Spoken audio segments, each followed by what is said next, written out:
All right, big Saturday, a lot going on. The 128th big game between Cal and Stanford later today, and of course, the Aiyuk stuff at the absolute breaking point. We'll talk about that. Niners and Panthers go Monday night. John Chapman is in the house. Let's go.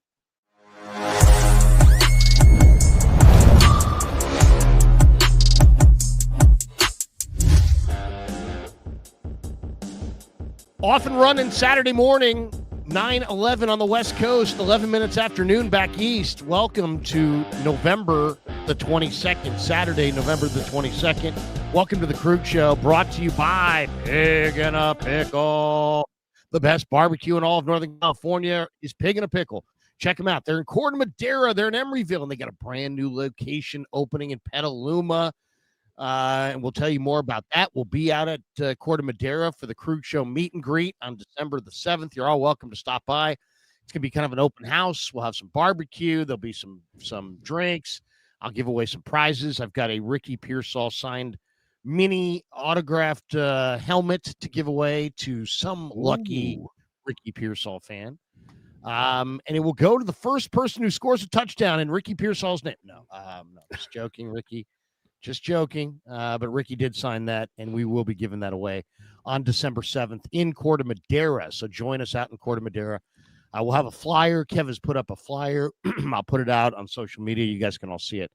And we'd love to see you all there. But let's just get right into it. And, of course, we're also brought to you by Sleeper and Habbas Law. We'll talk more about them, as well as Sharp Corners, sports cards, and collectibles. But let's get right into the meat and potatoes of last night, which was the Dinah Rossini, Mike Silver story that the Niners are basically parting ways with Brandon Aiyuk. I mean, it's really as simple as that. We could go into lots of details, but the 49ers are basically saving $20 million in the process. Aiyuk is not planning on fighting this. The 49ers are taking away all the guaranteed money on his contract. Since he's not fighting it, it sounds like both sides have kind of agreed that there's going to be a mutual parting of the ways. We're talking about a year and a half of, this is literally getting divorced after the honeymoon. They signed a 4-year deal with this guy for $120 million a year and a half ago. They could have traded him for a second-round pick. No. They could have traded him for a player and a third-round pick. No. They had to re-sign him to a 4-year, $120 million extension. Immediately, both sides hated each other, and you could see it. You could absolutely see it. I'm done listening to their quotes and their comments, and I'm just going to tell you what I saw. These guys didn't like each other. Shanahan didn't like Aiyuk. Aiyuk didn't like Shanahan. Aiyuk's wearing the wrong shorts to practice. He had a bad attitude. He never really wanted to be I think he wanted his money, but I don't think he wanted to have his money and stay. And he got his money and stayed, and it was immediately, obviously, the wrong decision. And now here we are, a year and a half later, and it's over. And it's a shocking end. And once again, the Niners, of their weirdness with the wide receiver position. It's like the franchise that was blessed with Jerry Rice and Terrell Owens has been cursed at this position since. It's amazing. John, give me your thoughts on this one. Aiyuk, we knew something weird was happening. We knew something was weird. Something was afoot. I talked about it yesterday with Chase Sr. on the stream that I did Friday, was that just before the news came out that, Mayoko was talking about how Aiyuk was maybe done with the Niners, and Tim Kawakami was talking about how Aiyuk was done with the Niners. And then Matt Barrows is basically saying that, this is really weird. It seems we're not seeing more of him as he gets further along in the rehab. We're seeing less of him. So there was weird stuff going on. Everybody kind of knew it. And yesterday the pimple got popped. What'd you think? I think that the way in which that negotiation went down, both left kind of buyers and signers remorse. Brandon Aiyuk was staging videos to try to make it look like he, wanted to be with the Commanders and his best friend Jaden Daniels and all that kind of stuff. It was just weird, man. This was Debo was weird. This was a whole nother level. And Kyle Shanahan kind of put his foot down, ran upstairs, the famous, oh man, we've got to keep him. We can't trade this guy in kind of the 11th hour. but there was no walking back from that. And then you get the weirdest part to me that I think people leave out is when they announced the signing of the contract. Brandon Aiyuk gets up there, and I think you were there, Larry, whenever they're like, talk to us about the process. And he gets up there and laughs and says, yeah, I made it a lot harder than it needed to be, and chuckled. And it was just like, what the hell are you doing? Like, why would you do that to your teammates, to the front office, to all? Like, it was just beyond repair with the way Brandon Aiyuk and perhaps the way the 49ers are not clean in this, no doubt about it. But, Brandon Aiyuk rejecting trades, the 49ers rejecting trades, both of them like, dude, you don't get to pick where you go. We're not trading you to an NFC, conference contender just because your quarterback's the friend. That's not how it's going to work. It's so like with the Debo case, there was one team trying to get Debo. That was the Commanders. So that's why you would do that. You turned down some great trades, and the 49ers, they're going to get stuck with the bill. But I think that the best thing that could have happened, and this was all before the injury too, like Brandon Aiyuk was the worst graded blocking wide receiver on the 49ers team before he got hurt through those 7 games. Can you imagine saying that after 2023? Like, that dude put everything on the line nonstop. Then he comes out in 2024 after the deal was signed. You got the shorts thing, not trying really hard in practice, just acting like you don't want to be here, refusing to block, dropping passes. This, marriage works when 2 people want to be together. I don't think either one of the 49ers or Brandon Aiyuk wanted to be together probably after about 4 games into the 2024 season. They just, I think the 49ers, they fall in love. I've said this the entire time. When you're around Kyle, he gives you a vibe like he's one of the players. He doesn't feel like the coach when he's on the field. Not that he's not qualified. He is plenty qualified. Not that he's not respected. He's plenty respected. Don't misunderstand what I'm saying. I'm just saying, this guy's wearing Yeezys. This guy's wearing named after Lil Wayne album. You know what I mean? Exactly. I mean, this guy's hanging with Rick Ross at his parties. He's not your typical old school NFL coach. He's kind of like one of the players. Then he hired a GM who is a player, a former player. So, and Kyle himself, now all football coaches are on some level former players. Kyle wasn't a pro player. He wasn't even much of a college player. I hate to say that, but he played college football at a major program. So he was a player, and Lynch is a player. And if there's anything I would say is that I think the NFL, sometimes the coaches and the executives are too disconnected from the players. I would make the other argument with Shanahan and Lynch that they may be too connected. They're too connected to their players. It's too personal. The best personnel people, whether it be Bill Walsh, Jimmy Johnson, if you want to go in different sports, you want to go in the NBA, Rod Thorne, Jerry West, whoever you want to say is the greatest GM, Sam Presti right now at the Oklahoma City Thunder, Howie Roseman of the Philadelphia Eagles. There's always a relative coldness to the best personnel guys because they have to say goodbye at any moment when it no longer suits them. When it no longer suits them to have you around, it's time for them to say goodbye. And if they're any good at their job, they say goodbye. Well, the 49ers, they love their guys. Kyle goes to Cabo with his guys. Lynch is slapping skins with his guys. I mean, they're down in the foxhole with their guys. And this is the downside of it, is they get too connected. What have the Chiefs done? What did the Chiefs do with Tyreek Hill? They said goodbye. What did Green Bay do with Devontae Adams? They said goodbye. What did Buffalo do with Stephon Diggs? They said goodbye. What did the Niners do with Aiyuk? They got dragged around by the freaking... I got dragged around for 6 fucking months by the goddamn nose, and then they paid him. What did they do with Debo when he was insubordinate? They should have benched his ass. Instead, the next 7 balls in the next game went to him. They're too close to their guys. It's a no. Any good trait, if carried to a certain extent, can be a bad trait.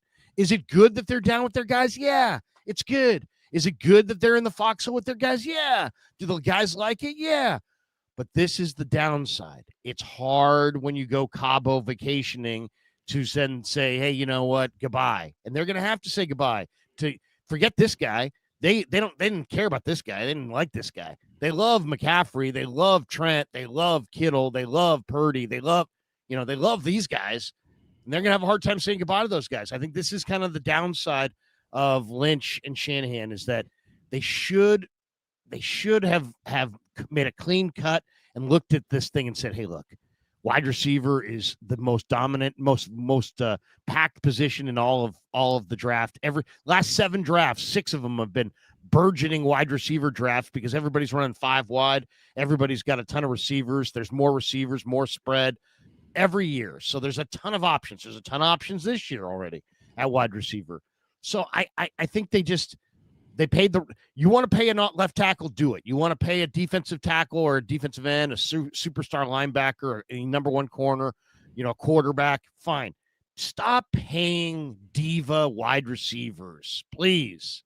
Yeah. And don't fall in love with JJ now either, because JJ is closer to done than he is to the beginning. And don't go right out of this bad relationship and run into another bad relationship.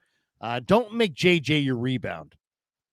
Imagine if they would have made Aiyuk play on that 5th-year option that every first rounder gets. Like, Niners would have made out like bandits. Yeah. Goodbye, clean break, not cost you anything. Like, and I love your take on Kyle being too close to players. The nuanced take of that is, well, you don't get Trent Williams if Kyle Shanahan isn't the buddy, but you are correct. And I'm hoping that this is a turning point, very similar to how Trey Lance was for this front office, where, man, after the Trey Lance, debacle or whatever, falling out trade, they have stopped drafting these inexperienced college players. After Javon Kinlaw, they stopped drafting injury-prone college players.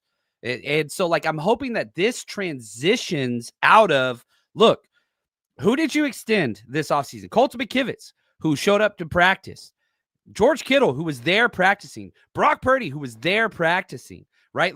You go Fred Warner, who was there practicing. You didn't extend Jauan Jennings, who was, trying to do this Brandon Aiyuk Debo playbook crap.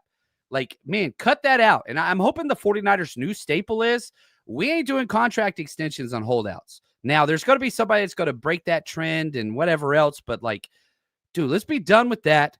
Let's work on people that want to be part of the 49ers. And you hear John Lynch say this every draft. We want guys that love football. We want guys that love this game. BA fit into that until he didn't, right? And now, that dude's giving back, $26 million just because he's upset? That's insane to me. I hope everything's all right with BA. I'm very thankful that he is done with the 49ers, but I am kind of concerned, just man, there's something not right there. Hopefully he's all right. And I don't want to pile on too much, but good Lord, that is insane decision. Well, it's an awful decision by the front office and Lynch and Shanahan. I mean, the Niners paid him. The end result of this is the Niners have paid Brandon Aiyuk $48.9 million over 24 and 25 on his big deal. And if they wind up cutting him, it's going to wind up being, they got 7 games, 25 catches, not even and no touchdowns. That's what you got out of your monster Aiyuk extension. Oh my God. I mean, now this, I think yesterday was a great day for the Niners because now they can cleanly exit. The Niners are now free to clear up $85 million of salary cap space to Aiyuk over the life of the contract in 26, 27, and 28.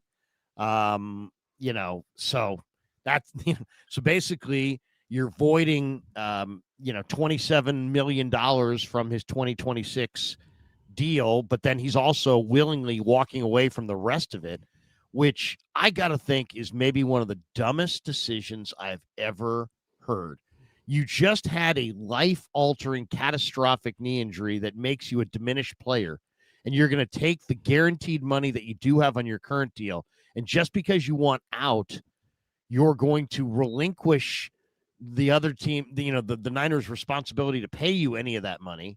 And now you're going to throw yourself back into an open market situation And I think he's going to get the slap of slaps from the rest of the league. And I don't know if he understands that or if he gets it and he just doesn't care. But you never, when your body is your livelihood, you never want to put yourself in an open market situation when that body's broken and when there's doubt about the durability of that body going forward. Because why is anybody going to give this guy the big bag ever again just on the injury front? I would say he's going to have to play a year or two of really, really good high-end football and stay healthy before he's going to secure another bag that's anywhere close to what the previous deal was. So this is prove it deal. This is just, I mean, whoever's advising him is giving him horrible advice because, John, these, when you're young, you think that your body lasts forever. And then you have a couple surgeries and you realize, oh, wait a second, that's never going to be better. I'm always going to have this pain. I'm always going to have this. I'm always going to have that. And then you realize, you know what? Youth, they say youth is wasted on the young. I mean, it's like, you don't get 5 different bodies to go through. You only have one. So when your body breaks and your body's your livelihood, to throw yourself back into an open market situation seems really, really reckless on the part of Aiyuk. That hate must run deep. And it's what was it? The fact that they made you $32 million a year wide receiver. Like, what was it that made Aiyuk so upset? That's a weird thing. And maybe that never comes out. Aiyuk doesn't like being in front of the mic. It's not his thing. So like, I don't know, maybe he does another stage video with his mom and, whatever else. And we get the information out that way, but it's weird. And the 49ers, they got thrown a lifeline here because they get out. It was back-to-back $40+ million cap hits. Yeah. For Brandon Aiyuk coming up in 2027, 2028. So now you're just like, oh, all right, we could pay another all-pro style player. The 49ers younger, cheaper. I think that's still going to continue to be the MO moving forward, but this is going to allow you to establish some depth in the offseason at the free agency spot. Oh, there it is. Here it is. The day I was standing 20 feet away from this. We'll kill the volume. We don't really need to hear all the music in the background. Yeah. But here it is. Shanahan basically saying, hey, everybody else is out here in uniform. Why aren't you in uniform? So this is the total high school move by Aiyuk because he's got the right shorts on. They're just on underneath the red shorts. Now, if you wanted to make no big deal about it, you would just slide down the red shorts and keep going. And it would be like a 2-second exchange. But instead, watch what happens here. So Shanahan's explaining to him, hey, man, if I let you wear whatever you want, then I got to let these guys over here wear whatever they want. And then pretty soon we're not a team anymore. You see what I'm saying, Brandon? That's what the uniform is. We're a team. We wear the same stuff. You can understand that. We're a team, right? He's like, yeah, man, but I'm wearing what I want to wear. No, but hey, man, I get it. I get that. I hear you, but we're a team. And you know what? Go ahead. Go inside. You want to go wear those shorts? Wear them inside.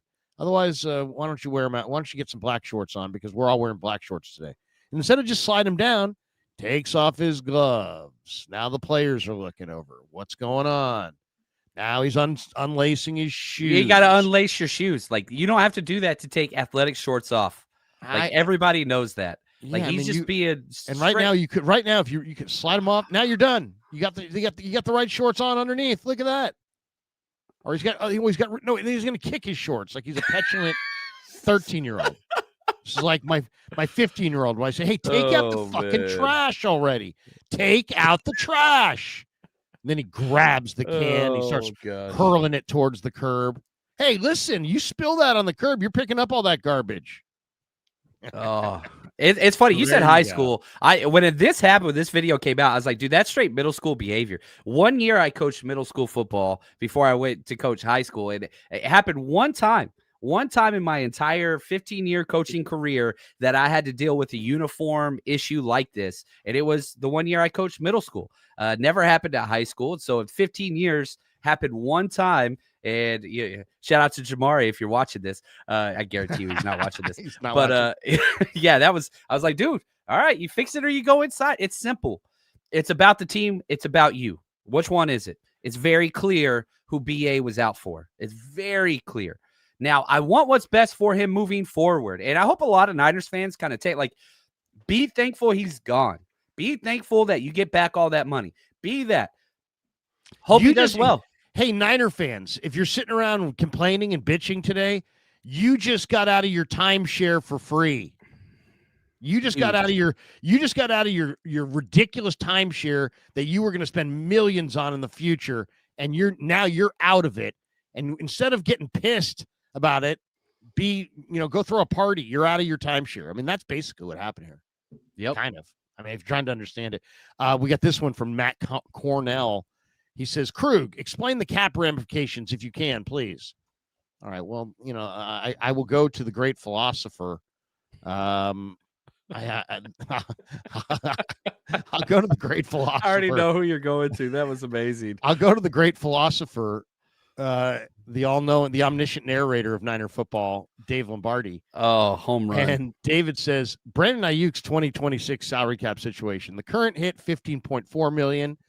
Hit if he's cut outright, $29.6 million. Hit if he's cut post June 1st, $13.3 million. A post June 1st cut simply stiff arms accelerated money and has it hit in the future.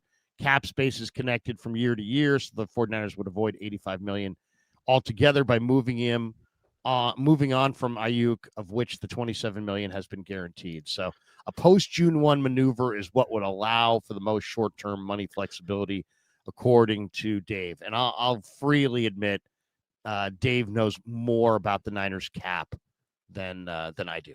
So dude, if the Niners do a post June 1st cut, do you understand how much of a middle finger that is to Aiyuk?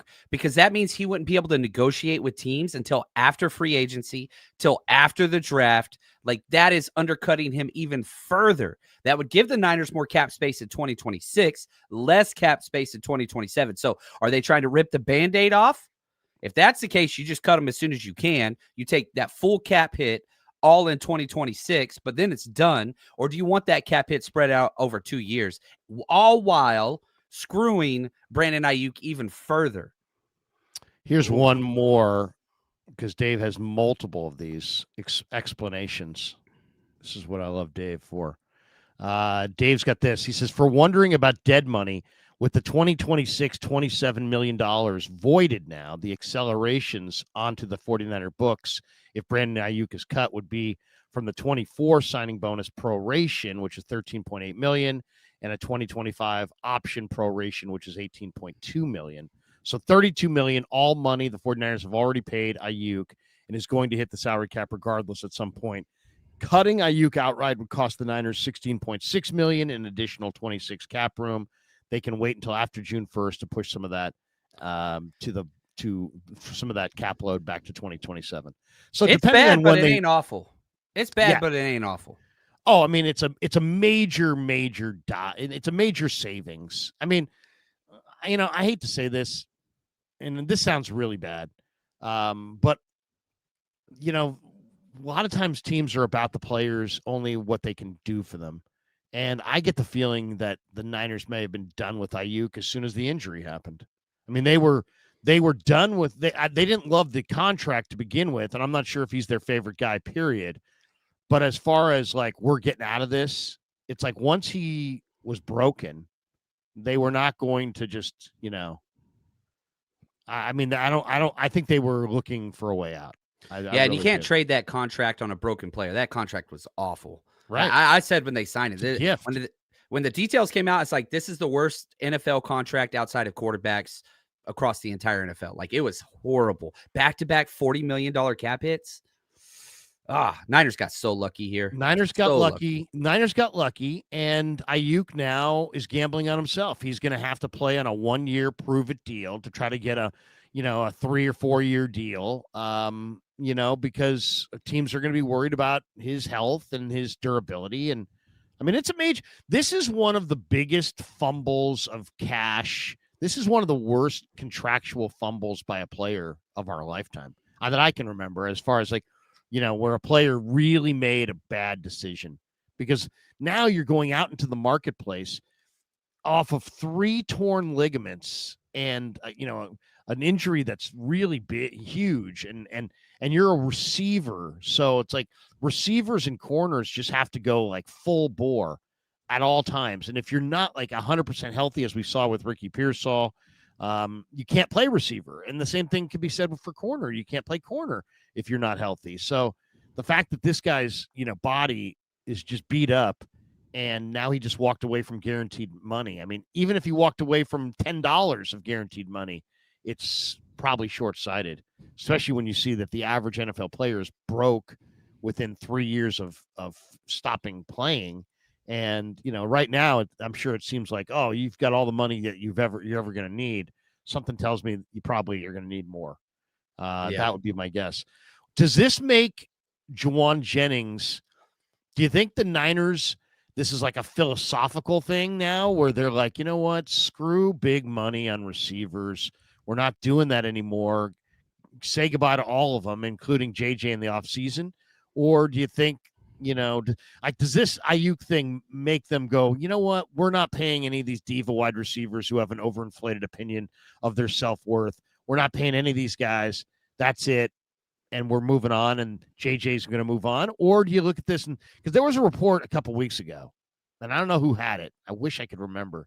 But it basically, John, said Jauan Jennings will not be coming back to the 49ers unless Aiyuk's contract is not on the books. It was like somebody made that connection a couple weeks ago. Like as long as the Niners have Aiyuk, they won't be signing Jennings to any kind of an extension. But now that they've found a way to, somewhat painlessly get out of the Aiyuk, do you think that means JJ, they try to keep JJ around? Lynch says JJ's his favorite player. Yeah, I would prefer to move on personally, because I want a true X wide receiver that can stretch the field vertically. JJ can't do that. JJ's awesome. He hasn't been awesome this year, but JJ has been awesome, and I know he played up to that X spot.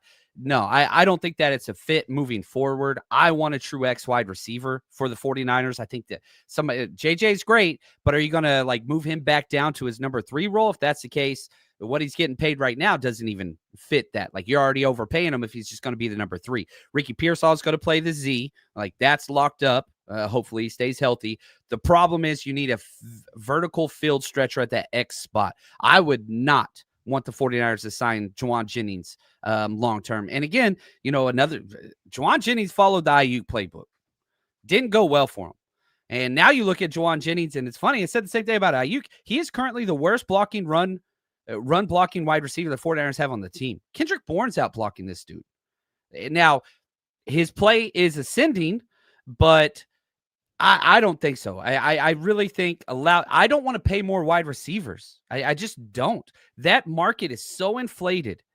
Like, and if he wants that top tier money, go get it. Get that compensation pick. Get a true X wide receiver, whether it's somebody in free agency. I wish Jordan Watkins was getting snaps right now to see if he could one day take over that role. We don't know because he's a healthy scratch. And it's not like I dislike Jauan Jennings. I just dislike Jauan Jennings as a true X 100% of the time because he just cannot win vertically. That's why I would move on personally. Plus the offseason stuff. Oh, I'm injured, and then 0 workouts on the side field, just step into a full practice. I don't know. Set the tone. Move on from this type of behavior. I love Jauan Jennings, but if you needed a Z wide receiver, cool. If you needed a slot wide receiver, cool. You need an X. I don't think he's an X. I think beyond his exact position, he's got real value in the room as a leader. Mm-hmm. And I would retain him if you could pay him in the neighborhood that he actually lives in. You know what I mean? Which is what he's getting paid now, but he threw that huge fit. Yeah, he's a third wide receiver. Correct. He's not a star. Don't pay him like a star. And he's not a star. He's not even a dominant number 1 or dominant number 2. He's just not. So pay him like what he is. And if you can work out a deal, if he's going to be realistic about what he actually is, and they can work out a deal that's commensurate with what he actually contributes, then I would say absolutely bring him back, because of his leadership, and also because you're now going to be somewhat thin at this position, and his toughness. I do want to replicate that kind of toughness. So I want as many tough guys as I can in the room, and he's definitely fits that description. So, but I hear you though. I mean, there's no way I'm giving him the big bag. And if that's what he wants, I'll drive him to SFO and wish him well and, thank him for his time. Grant's asking the question this morning, as only Grant can. Do you think Adam Peters tampered? That's an interesting. I mean, if Grant, if nothing else, man, he knows the interesting buttons to push.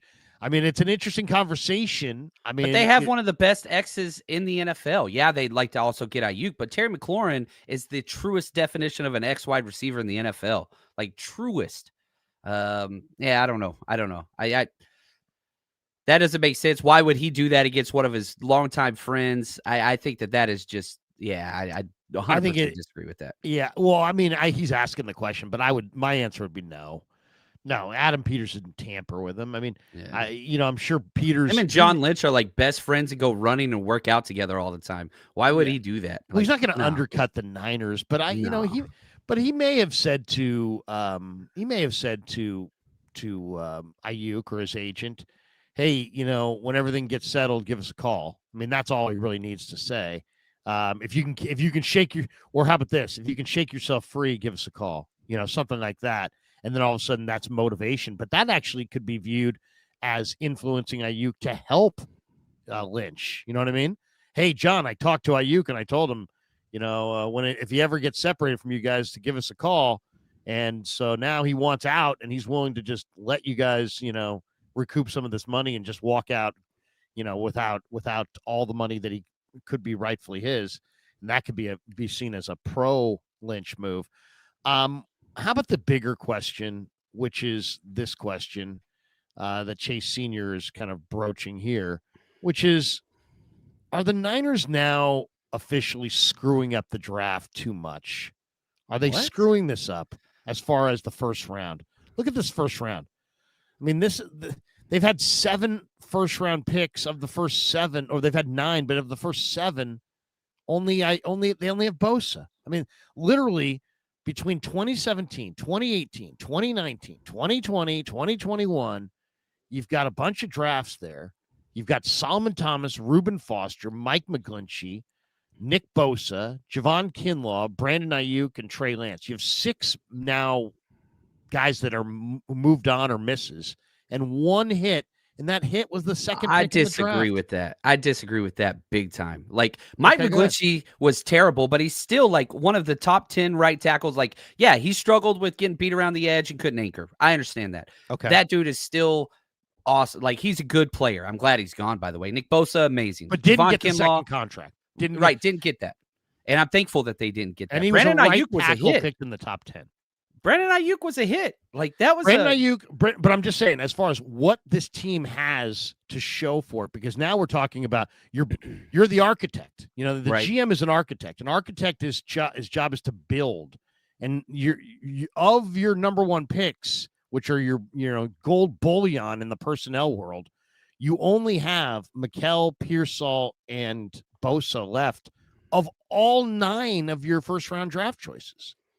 I would say that's probably pretty accurate for most teams. Like, you've got 4. Like, first round's a 50% hit rate. Most of your picks have been late. I think that they were hitting on a lot of these. I see McGlinchey as a hit, even though I don't like watching him play for my team. Nick Bosa a hit. Brandon Aiyuk a hit. Ricky Pearsall is a hit, even if you don't like the injuries. Mikael Williams looked very promising for what you got for him. Wasn't a home run, not necessarily like a top 11 pick, but definitely not a miss. So I don't know. And, if you discount picks, rounds 2nd through 7th, then sure. The last few drafts have been awesome. The 2022 draft, the 2021 draft, horrible. But, man, you're going back-to-back years of great drafts. Not good drafts, great drafts. So I get the question whenever you do this, it looks bad, but, like, yeah. I'm encouraged, but, I mean, these are the number 1s. And Solomon Thomas was a top 5 number 1. That was a huge miss. You passed on Mahomes. You passed on TJ Watt. You passed on whatever. You went for a pass rusher. They were better guys. Reuben Foster, horrible pick, never played. Kinlaw. I mean, Lance. I mean, it's even worse than that because there's more picks attached to Lance. So, and then the ones that we do like are Pearsall, and he has no touchdowns this year, and McKelly's got 1 sack. So I'm just, as far as just pure production, we're not seeing a lot of pure production out of this list. Now, I agree with you. This is a snapshot. It's doesn't show the other rounds. They've had better luck in the other rounds, but man, I mean, just look at it this way. If they had hit on half of these instead of, you said the hit rate's 50%. I would say that's fair. Hit on half. And you have 1, 2, 3, 4, 5, 6, 7, 8, 9 players. And to hit on half would be 4.5 hits. And I don't see 4.5 hits there. I see under. So I know what you're saying. It's not 0 for 9, but it's not 4 for 9 either. It's more like 3 for 9. And I get maybe we'll go 4 for 9 because we'll go Bosa, Aiyuk, Pearsall, and Williams. I think that's fair. I think that's fair. I don't know about McGlinchey because McGlinchey's a right tackle pick. He's one of the highest paid players in the NFL, and the freaking team loves him. Like, yeah, he's got his flaws, but that right tackle spot sucks in the NFL. But I mean, he was a right tackle that didn't earn a second contract with the Niners. So I don't know. True. But I mean, it's not a great list. It's not a great list. All right, let's get on to Carolina. We're only have another 5 minutes or so, 10 minutes before I'm going to jump over to KMBR. And John's going to come over today with me. Oh. We're going to do a segment together on 49er Forecast. I love it. On these sports leaders. So we're looking forward to that. We'll stop sharing the screen and we'll talk a little bit about this matchup. How do you see Niners-Panthers in this game? Is this going to be a shootout like 30-27, kind of like what Atlanta and Carolina had a week ago? Or is this going to be a far more muted, lower scoring type game? What do you envision? I see the 49ers being able to score. The question is, are the Panthers going to be able to kind of hold serve and also drive up those points? Because that really hasn't been what they have done. You look at the Panthers' opponents. Yeah, they scored 30 points last week, but before that, 7 points, 16 points, 9 points, 13 points. So out of the past month, they've had a couple offensive explosions against the Falcons and the Cowboys and the Dolphins. And I think the 49ers defense kind of fits in that category in its current state. Will they be able to hold serve? They want to run the ball, and they run the ball very well. The Panthers do. Rico Dowdle, Chuba Hubbard, they're great. I would argue the Panthers offensive line, they have 3 studs on that offensive line, but it's not a complete group. And so can they hold serve? I expect the 49ers to score some points. I expect the 49ers to break the 30-point barrier again. And can the Panthers keep serve with that? I'm not sure they can. Do you think that how do you think the 49ers are going to try to match up with Teteroa McMillan? McMillan is 6'4", 6'5". He's got huge vertical, and they've used him in an increasing amount out of the slot in recent weeks. And the Niners have I think a really good slot corner in Upton Stout, but he's a rookie and he's 5'8".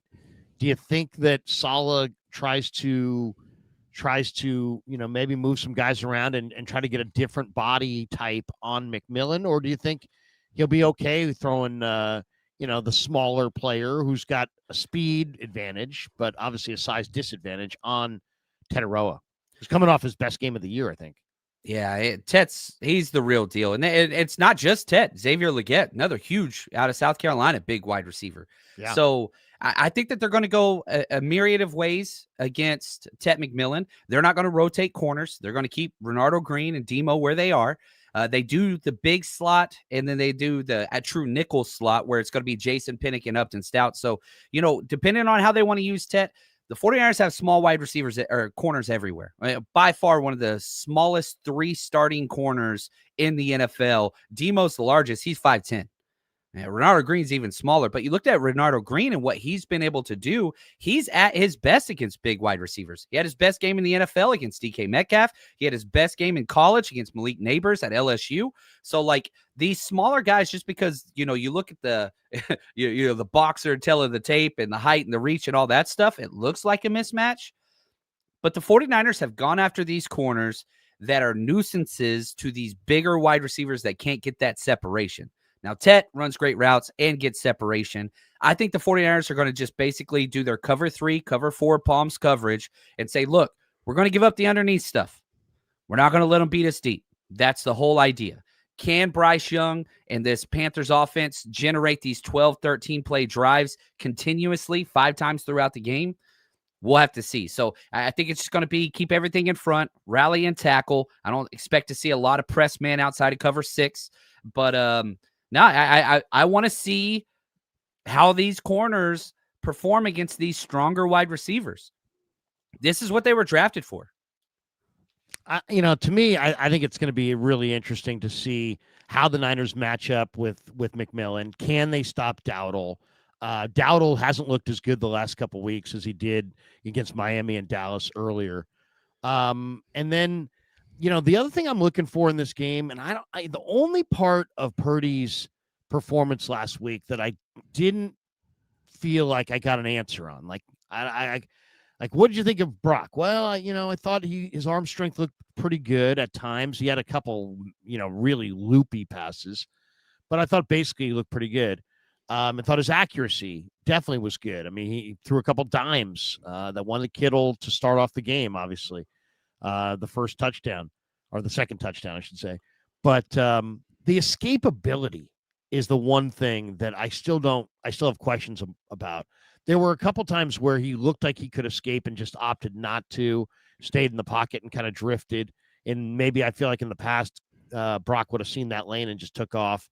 And I've heard Tim Ryan say that later in the week as well, that he felt like there were a couple avenues there that he didn't take as a runner.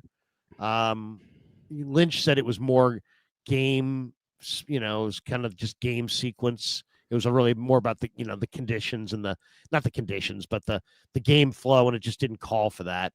I think that's kind of a convenient excuse. I think he's hesitant to run and doesn't want to run. And that's my one thing is when he gets up against better defenses, can he escape? But what do you think about his escapability and his movement? Yeah, there were 3 issues for Brock coming back. Can he plant on his front foot whenever he's throwing? He showed that continuously throughout there, so I love that. Can he escape in the pocket and have all the sudden burst movement? You saw a little bit of it, but not much. And then 3, can he scramble?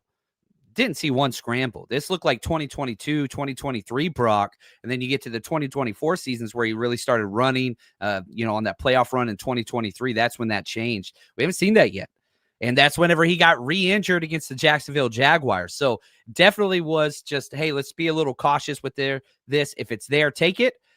But the movement looked good. So, how you measure that moving forward, I'd like to see Brock get back to try to push the chains with his feet.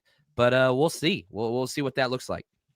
Thanks to Sleeper for being a proud sponsor of the Krug Show. We should tell everybody this entire 49er football season is presented by Sleeper, the fastest growing fantasy platform in the world. It's a one-stop shop. You get blazing fast news, real-time stats, group chat, season-long leagues, and, of course, Sleeper picks for daily fantasy. Use promo code Larry, and Sleeper will match your first deposit up to $100. Links in the description.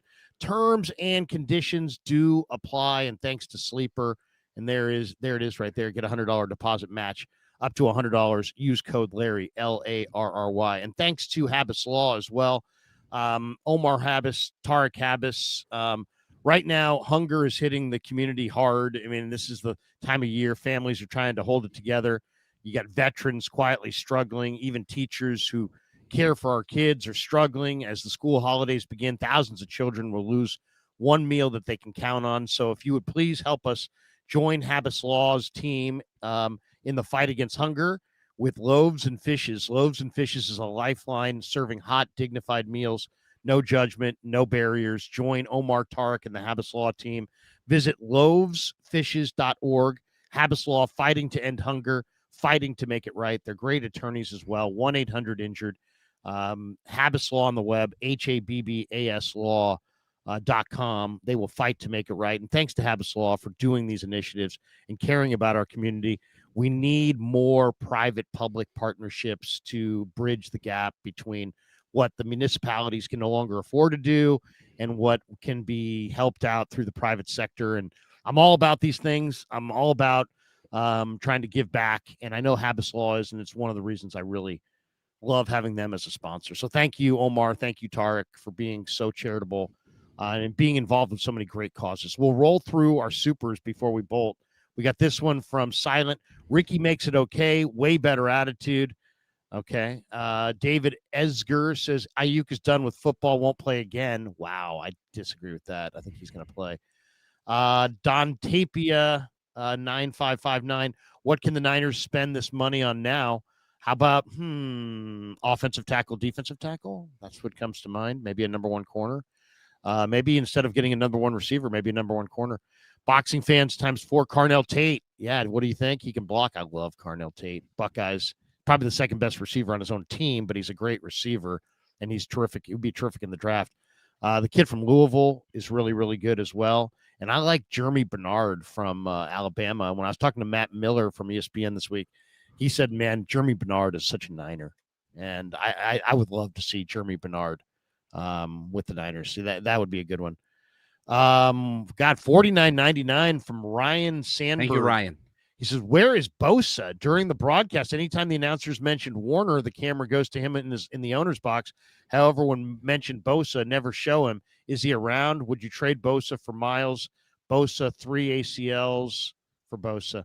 Bosa is around, but he's not around every day. The guys get to, when they're seriously hurt, they can decide what they want to do. Some guys live local and train local. That's Fred. Some guys live don't live local and don't train. Yeah, he lives out in Florida. It's really, I think, if you're a lot of people are drawing the same correlation or same connection with Bosa and Aiyuk. All I would say is Bosa is probably communicating better about his situation than Aiyuk. Carson Taylor, the Niners turned Debo and BA into the bad guys when they decided to not pay them on time, right? BA went from a top 5 wide receiver to CTE decision making. Okay. Hi guys. We got Calba Kamiga. Hi guys. Do you think the BA situation played into Lynch's trade deadline non-dealings, i.e. not trading high picks for a player knowing you'll likely need to draft another wide receiver? Probably. That would be my guess. And we got this one from McFadden. Aiyuk's behavior makes me think his career is over. Okay, that's another guy who thinks that. McFadden says, can Aiyuk convince Brendel to skip meetings also? Wishful thinking. SRT, how could you disagree with the poor draft history? It's literally factual, not to mention the second and third rounds. Okay, don't fanboy take. I like that. I like that hashtag. Don't go at John that way. Hey, we agree, we disagree. That's why I love John. Maruzik says, if you could poach one player from the Rams or Seahawks right now, who would you take? I'll take Quentin Lake. I'll take Quentin Lake. I like Quentin Lake. I like Julian Love. I take those. I take those two DBs. James Foster, can we get a 0.5 over interceptions for Bryce Young on Sleeper? Yes, you can. Yes, you can. I like tip that. Pass Alfred Collins. It's going to be a pick. That's what I want to see happen.